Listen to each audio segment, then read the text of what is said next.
Bismillahirrahmanirrahim.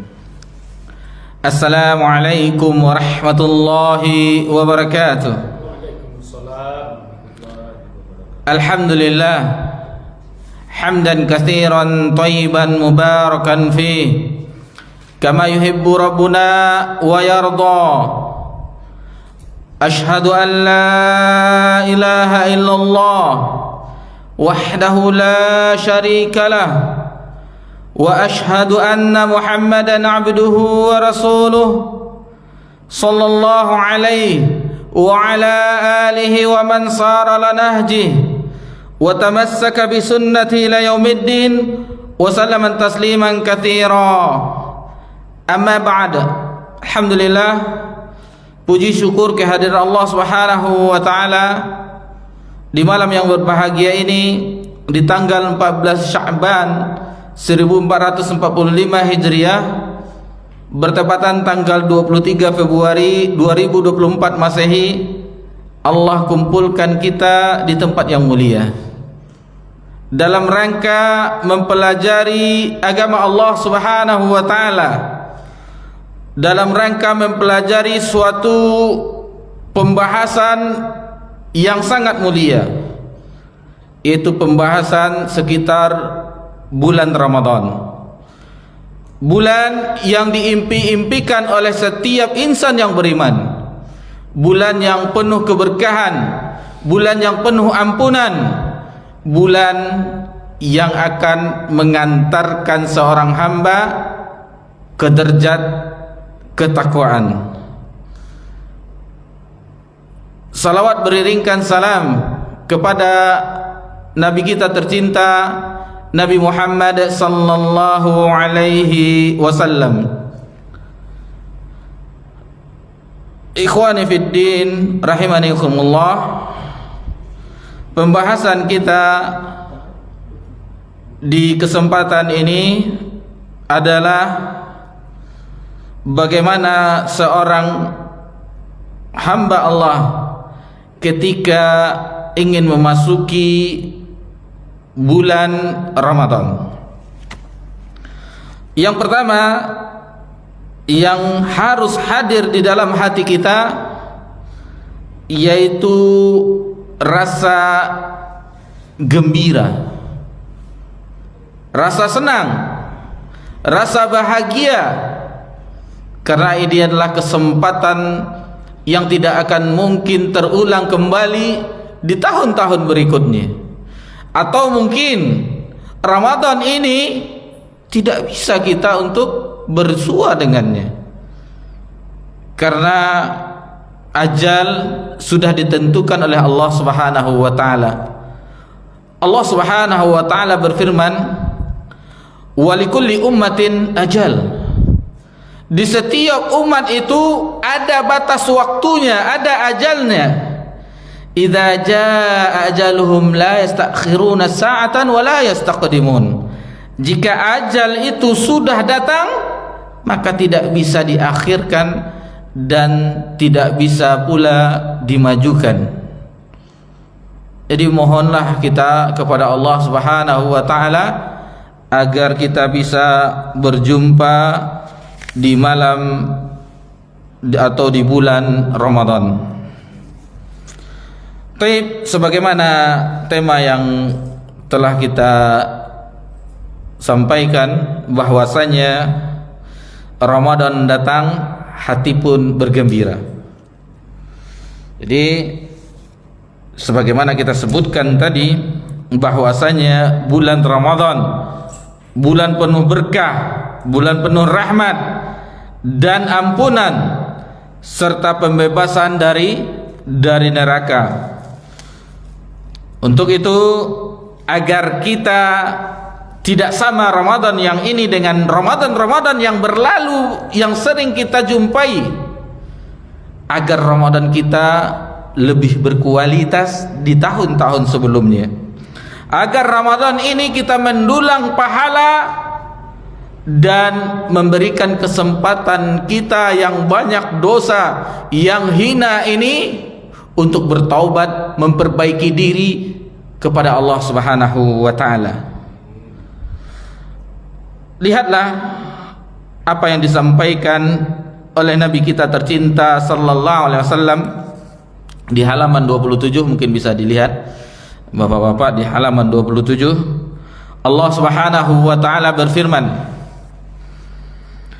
"Idza kana awwalu lailatin min syahri Ramadan."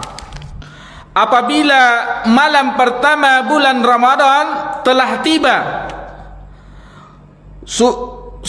sufidatis syayatina wa maradatul jinna wa ghilqat abwabun nar falam yuhtau minha baba.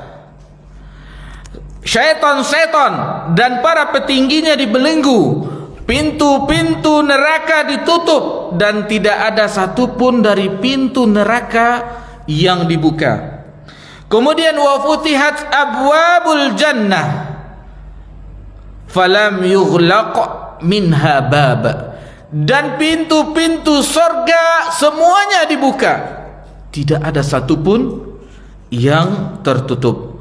Wa yunadi munad, dan berserulah, memanggillah para malaikat yang menyeru, ya baghiyal khair aqbil, wahai pencari kebaikan, sambutlah. Kemudian ya baghiyar syarr, wahai orang-orang yang mencari keburukan, aqsir, tahanlah.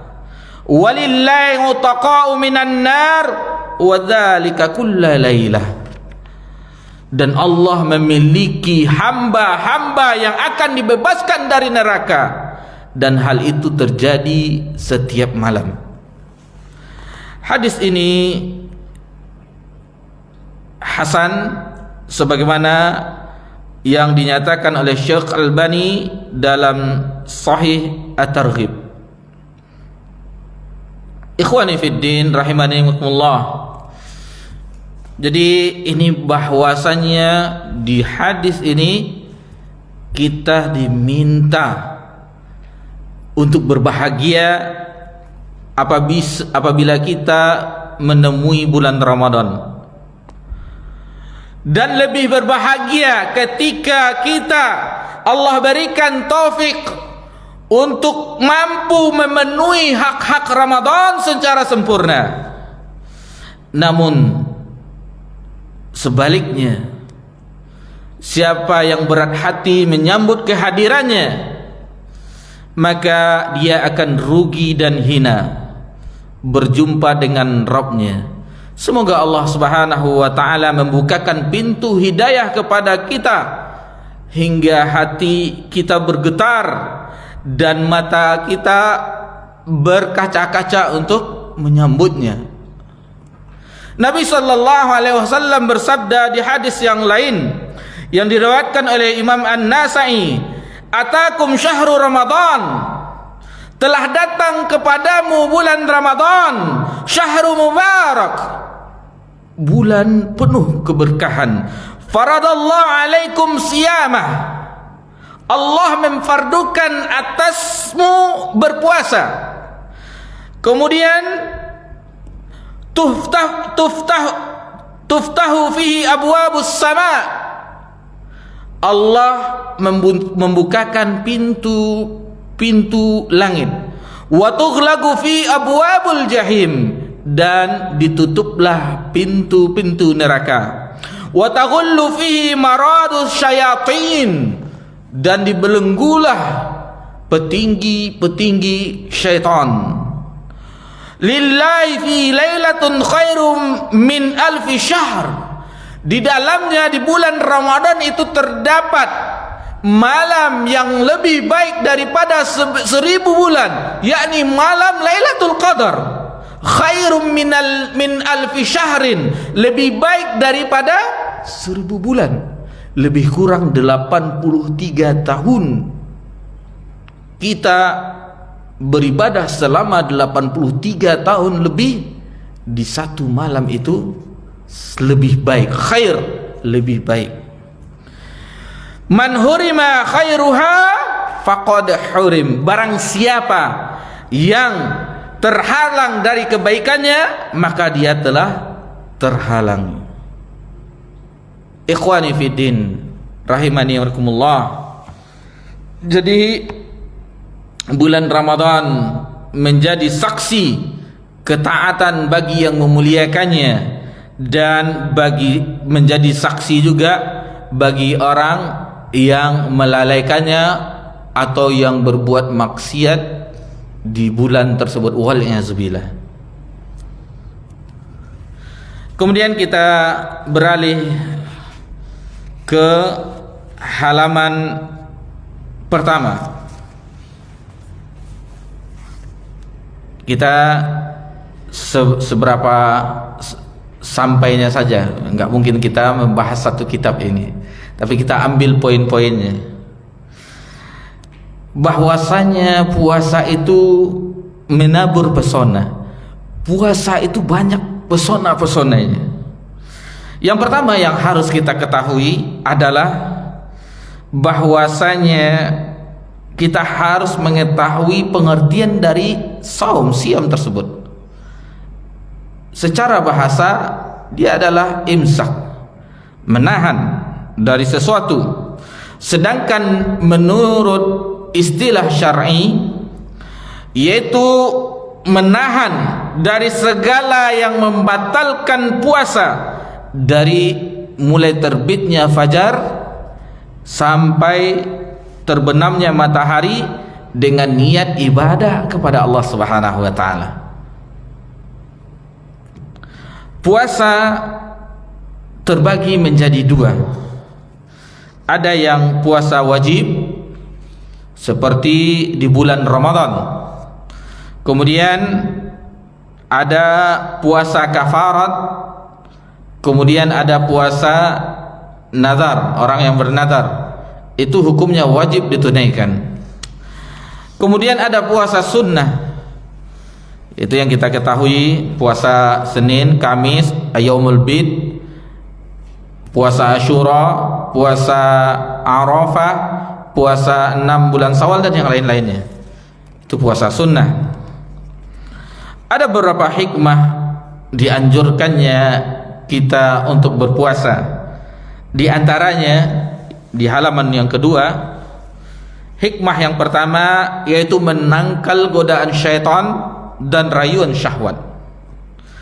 Karena Nabi sallallahu alaihi wasallam bersabda, "As-shaumu junnah min adzabillahi ka junnati ahadikum minal qital." Puasa adalah perisai dari azab Allah, sebagaimana perisai salah seorang di antaramu saat perang. Jadi dia merupakan perisai. Yang kedua, di antara hikmah berpuasa adalah membuat rohani makin bening. Karena ketika kita berpuasa, kita menahan seluruh anggota tubuh kita yang biasa dihalalkan oleh Allah Subhanahu wa taala, seperti makan, minum, mendatangi istri bagi orang yang sudah menikah, biasanya dihalalkan. Namun untuk di siang hari bulan Ramadan itu diharamkan. Itu diharamkan sejenak sampai batas waktu dibolehkannya berbuka. Dan Abdul Aziz bin Abu Ruwad berkata, sedikit makan akan membantu seorang hamba bergegas kepada kebaikan. Jadi sedikit makan akan membantu seseorang hamba bergegas kepada kebaikan. Yang ketiga, di antara hikmah puasa, mengendalikan amarah dan bersabar. Jadi puasa itu melatih kesabaran dan meredam amarah. Karena puasa dilatih untuk bisa mengendalikan emosi, melatih kesabaran, dan menahan perbuatan buruk dan ucapan kotor. Nabi SAW bersabda, "Laisa siyamun minal akli wasyurb." Puasa itu bukan hanya menahan diri dari makan dan minum. Innama siyamu minal lagwi warrafat. Akan tetapi puasa adalah menahan diri dari kemaksiatan dan pelanggaran. fa in sabbaka ahadun aw jahila 'alaika faltaqul, apabila engkau dicela atau dimaki oleh seseorang maka katakanlah inni shaim, inni shaim, sesungguhnya aku sedang berpuasa, sesungguhnya aku sedang berpuasa. Yang keempat, membentuk pribadi amanah. Jadi puasa itu akan melatih pribadi jiwa seorang muslim untuk bisa amanah. Karena orang yang salah satu hikmah terbesar adalah menjadi hamba yang bertakwa, yang otomatis di sana terdapat nilai-nilai yang lainnya, di antaranya amanah. Allah Subhanahu wa taala berfirman yang kita hafal akan ayat ini dalam surah Al-Baqarah ayat 183, ya ayyuhalladzina amanu, wahai orang-orang yang beriman.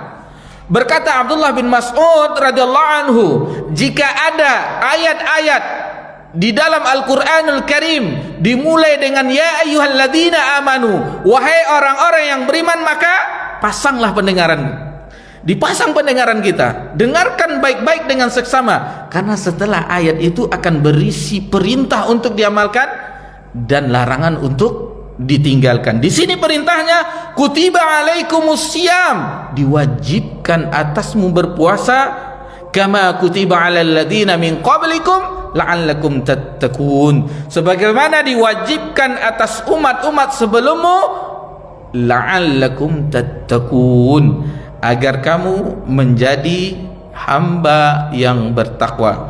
Kita azan isya dulu, insyaallah setelah itu baru kita lanjutkan.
حي على الفلاح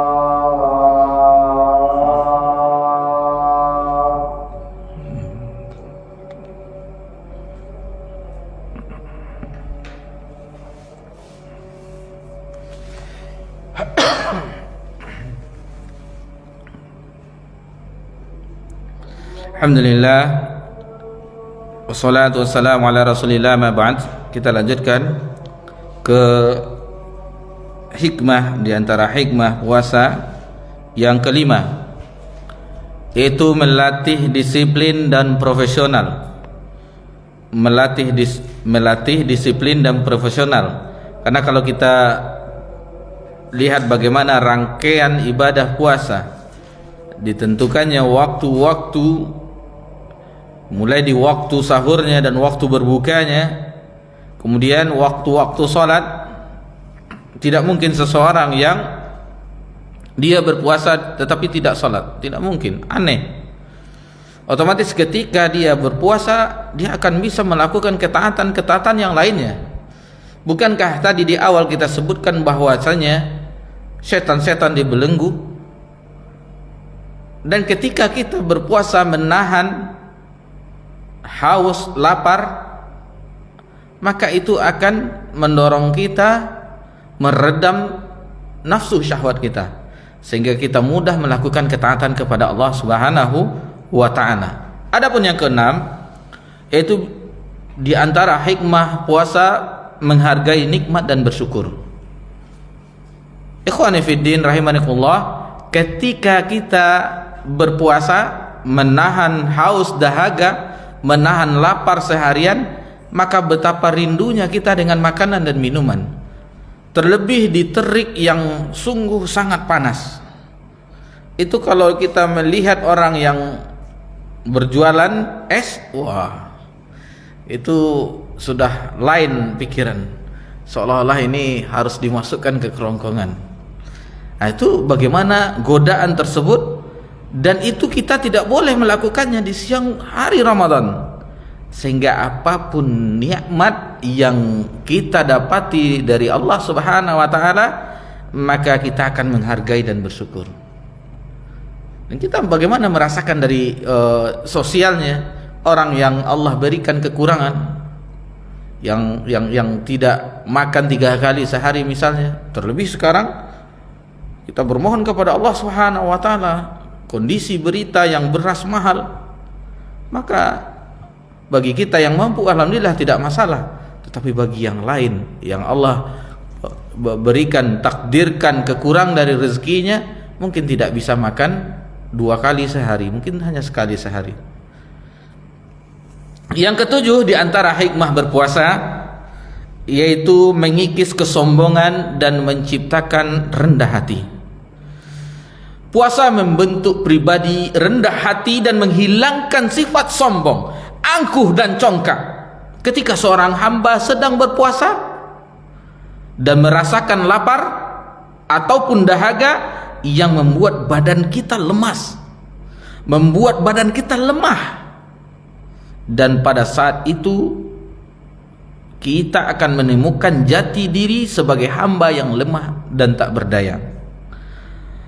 Allah Subhanahu wa ta'ala berfirman di dalam surah Asy-Syura ayat 27, walau basatallahu rizqa li'ibadihi labaghaw fil ardi walakin, dan jikalau Allah melapangkan rezeki kepada hamba-hambanya,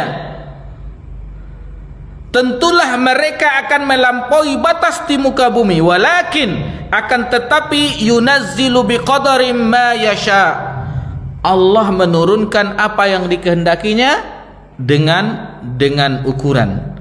Maksudnya bahwa watak dasar dari manusia tatkala merasa badannya sehat dan hartanya melimpah, akan cenderung melampaui batas dan sombong karena silau dan terpedaya terhadap kekuatan dan kekayaannya. Adapun hikmah yang kedelapan, yaitu membiasakan berzikir dan bertafakkur. Membiasakan berzikir dan bertafakkur.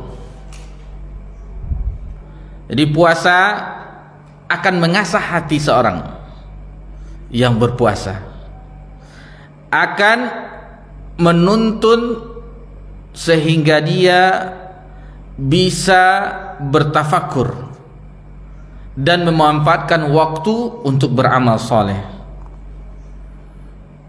Allah Subhanahu wa taala berfirman dalam surah Al-Kahfi ayat 28, "Wala tuti' man aghfalna qalbah." Dan janganlah kamu mengikuti orang-orang yang hatinya telah kami lalaikan an zikrina, dari mengingat kami, wattaba' hawa, serta menuruti hawa nafsunya, wa kana amruhu furuta, dan keadaannya itu telah melewati batas. Yang kesembilan di antara hikmah puasa adalah mencetak manusia yang sehat jasmani dan rohaninya. Jadi seseorang yang berpuasa itu akan secara ilmu kesehatan itu akan ada regenerasi dari sel-sel tubuhnya, yang ada pembentukan sel-sel baru. Maka itu sangat bagus bagi tubuhnya, dan begitu juga adalah salah satu untuk diet, untuk membakar lemak-lemak. Itu salah satu. Dan pencernaan biasanya itu bagus. Orang yang dicoba dengan sakit mah itu kalau berpuasa itu lebih bagus. Maksudnya bisa mengatasi orang yang sakit mah. Itu dibuktikan. Atau yang GERD yang cemas-cemas, itu apabila dia sering berpuasa, maka insya Allah itu akan bisa menyembuhkannya. Nabi sallallahu alaihi wasallam bersabda, "Wa man lam yastati' fa alaihi bis-shaum fa innahu lahu wija." Ini disebutkan kepada seseorang yang apabila belum mampu. Ketika itu Nabi sallallahu alaihi wasallam menganjurkan para pemuda untuk menikah kalau sudah mampu. Kalau belum mampu, walam yastati' fa alaihi bis-shaum, hendaklah dia berpuasa, fa innahu lahu wija, karena sesungguhnya puasa itu sebagai wija, sebagai obatnya. Taib. Itu diantara hikmah puasa yang baru saja kita pelajari. Adapun keutamaannya, kita mungkin di kajian-kajian yang lain bisa kita ketahui bagaimana keutamaan puasa. Di antaranya di halaman 15, puasa itu sebagai perisai dari syahwat. Yang kedua, puasa adalah amalan paling bagus yang dapat memasukkan seseorang ke dalam surga. Kemudian yang ketiga, amalan puasa dibalas tanpa batas. Di kullu amal ibn Adam yudha'af al-hasanatu asyratu amthaliha illa 700 di'af. Qala Allah azza wa jalla illa as-saum fa innahu li wa ana ajzi bih. Jadi setiap amalan anak cucu Adam itu akan dilipat gandakan sampai 10 kali lipat, sampai 700 kali lipat. Lalu Allah tabaraka wa taala berfirman, illa siyam, kecuali puasa, fa innahu li wa ana ajzibi, puasa itu untukku kata Allah, dan akulah yang akan membalasnya di akhirat kelak. Kemudian yang keempat, puasa dan Al-Quran akan memohonkan syafaat kepada Allah Subhanahu wa taala di akhirat kelak. Ini nanti bisa dilihat nas-nasnya, dalil-dalil yang dibawakan oleh muallif rahimallahu hafizallahu taala. Lalu yang kelima, puasa sebagai penebus bagi orang yang berpuasa dari fitnah yang terjadi pada keluarga, harta dan tetangganya. Yang keenam, disediakan bagi orang yang berpuasa pintu surga yang spesial, yang khusus, yaitu nama pintu surganya Ar-Rayyan. Inna fil jannati baban yuqalu lahu Ar-Rayyan. Sesungguhnya di surga terdapat satu pintu yang nama pintu surga itu bernama Ar-Rayyan. La yadkhulu minhu shaimuna yaumal qiyamah. Dan orang-orang yang berpuasa masuk melewati pintu itu di hari kiamat. Taib. Yang ketujuh, seorang yang berpuasa akan dijauhkan dari neraka.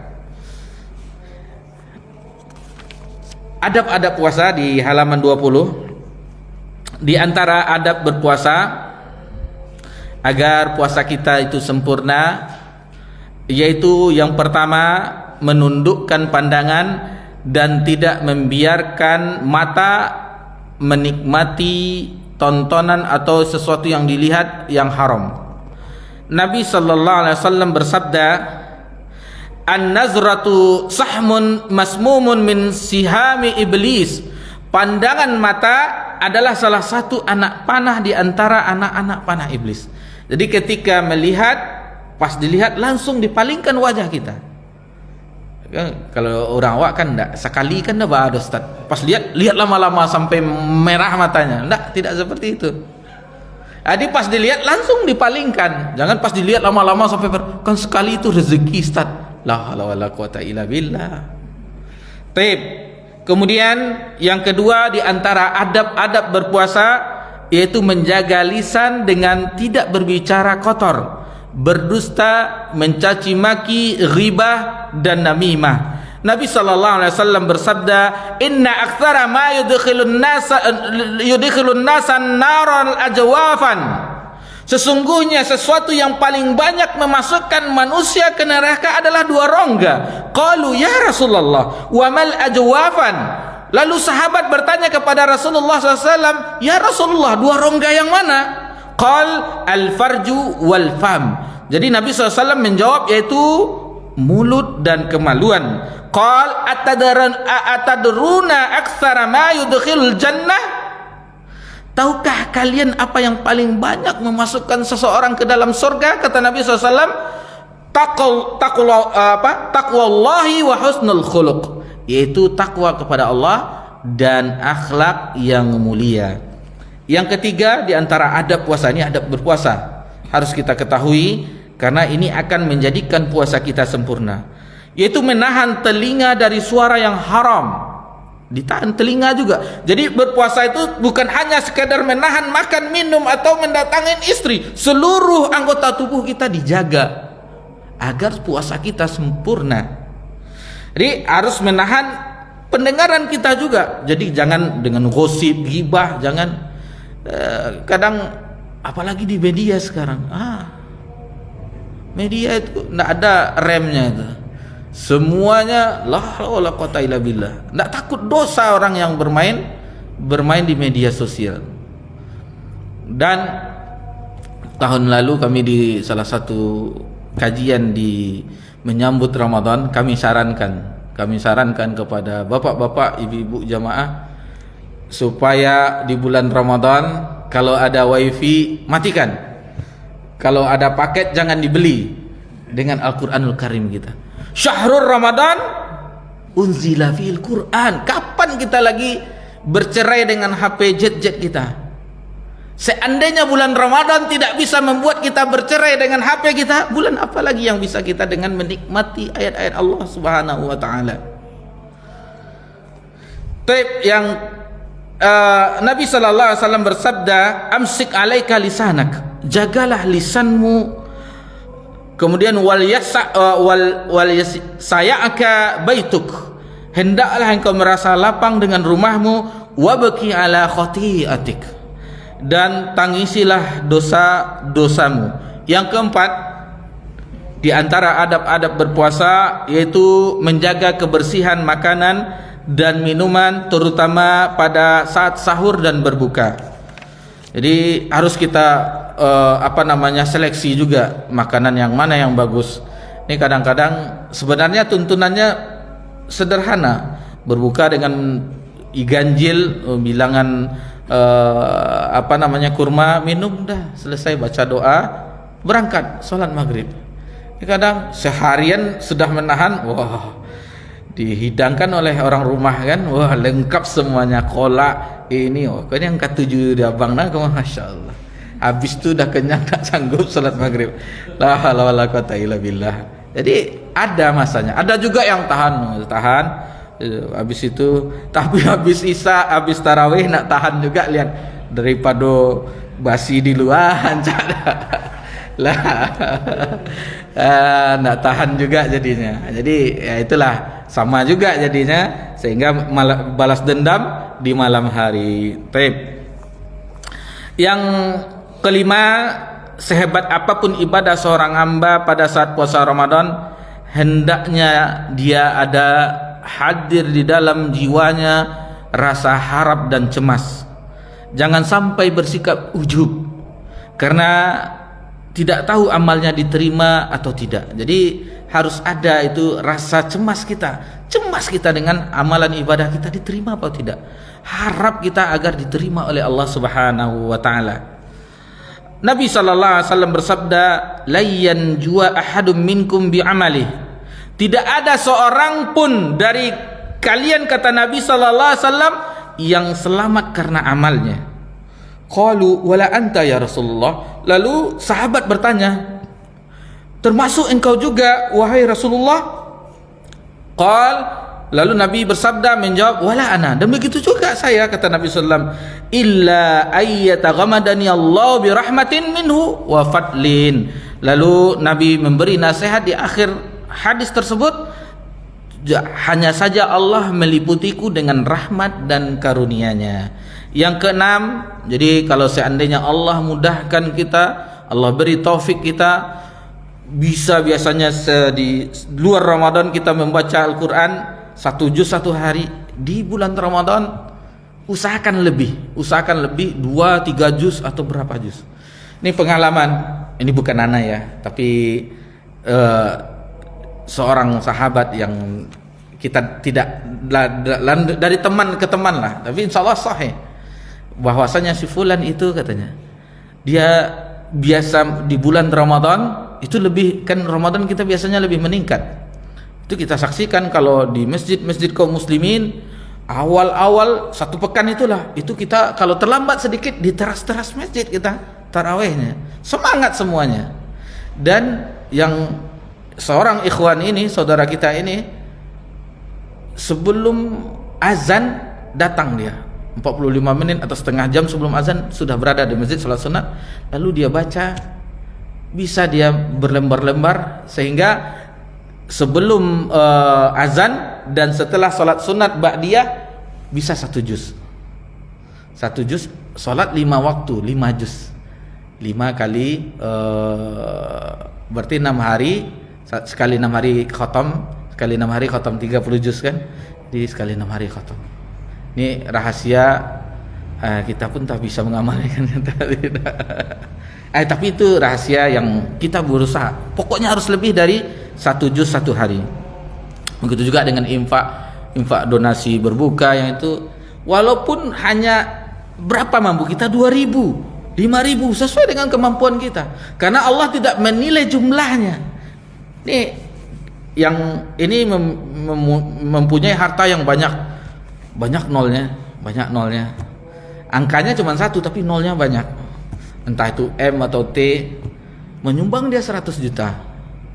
Sementara ada yang ini uangnya cuma 50.000, menyumbang dia 20.000. Mana yang besar? Kalau kita besar lah yang 100 juta. Ini M-an duit uangnya kan masih berapa seper 10 sekian lah.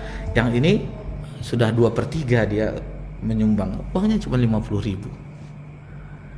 Nih ada yang mana yang kaya, yang mana yang miskin lagi. Nih sedikit kita melenceng dari sini sebagai pemahaman bagi kita untuk membuka wawasan kita. Ada seseorang yang memiliki rumah mewah, istri, anaknya, pokoknya berderet lah mobil di depan rumahnya. Berderet, anaknya punya mobil, istrinya punya mobil, dia pun punya mobil gonta-ganti. Tetapi di belakang, di balik layar, dia memiliki hutang 20 miliar. Banyak, enggak tahulah, tapi orang sampai triliun uangnya. 20 miliar. Tapi setiap saat sibuk, handphonenya berbunyi, berdering. Rupanya dia punya hutang yang banyak. Seandainya dijual semuanya itu, jumlahnya sekitar 8M. Dibayar semuanya, masih terhutang 12M. Kalau kita sudah menganggap, wah, orang kaya itu orang, pokoknya kalau sekarang motor antik lah, zaman-zaman tahun-tahun motor masih keren itulah, atau apalah, Supra yang lama lah gitu. Tetapi dia memiliki uang 100.000. Pulang dia singgah ke, kalau perempuan suka bakso, jadi dia ingin merebut hati istrinya. Anggap saja pengantin baru, dibelikannya bakso, uang 100.000 kembali, beli 2 bungkus 15, 30 kembali 70.000, masih ada kembaliannya pulang. Yang ini minus 12M, yang ini berlebih 70.000, mana yang kaya? Ini berlebih nih 70.000, ini minus. Jadi kadang-kadang kita melihat orang, wah enak hidupnya, wah ini, tapi utangnya kita nggak tahu kan berapanya. Seperti itu juga orang berinfak, dia cuma punya 10.000 misalnya, anggaplah dia kekurangan 10.000, dibawa ke masjid, dan itu insya Allah dia karena harian, setiap hari baru dapat upah misalnya, jadi yang tersisa untuk anak-anak, untuk biaya sekolah anak-anak, beras segala macam, kontrakan segala macam, sisa 10.000. Kan yang lain sudah keluar biayanya. Lalu pergi tarawih misalnya, nampak kontak infak 10.000. Berarti dia telah menginfakkan seluruh hartanya yang tersisa. Mana yang banyak? Nah, jadi kita harus rubah mindset. Memang yang paling afdol itu yang paling ikhlas lillahi ta'ala, yang mana ketika memberi tangan kanan, tangan kiri tidak mengetahui. Maksud kata Nabi, istilahnya enggak hanya dia dengan Allah Subhanahu wa taala. Tetapi kalau tidak kita melatih diri kita, kapan kita menjadi dermawan? Bukankah Nabi sallallahu alaihi wasallam ajwadan nas, bahwa ajwadun nas manusia yang paling dermawan, dan kedermawan Nabi sallallahu alaihi wasallam di bulan Ramadan itu khair min rih, istilahnya maksudnya lebih dermawan daripada angin berhembus. Karena di bulan Ramadan Jibril turun kepada Nabi SAW untuk menyimak bacaan Nabi SAW, sehingga Nabi di dalam bulan Ramadan lebih dermawan lagi. Yang keenam adabnya, yaitu menjaga pahala puasa agar tidak batal dengan menghindari berbagai pelanggaran, baik itu lahir maupun batin. Rasulullah SAW bersabda di dalam hadis yang diriwayatkan oleh Imam Ahmad dalam musnadnya dan yang lain-lainnya, rubba shaimin laisa lahu min siyami illal ju'. Kata Nabi SAW, berapa banyak orang yang berpuasa tidak mendapat apapun dari puasanya kecuali lapar. Jadi tidak mendapatkan pahala dari puasanya kecuali itu yang dia dapat, dahaga, lapar, itu yang dia dapatnya. Karena dia tidak menjaga, apalagi yang kita ingatkan yang tadi, riba, gunjing, itu berbahaya.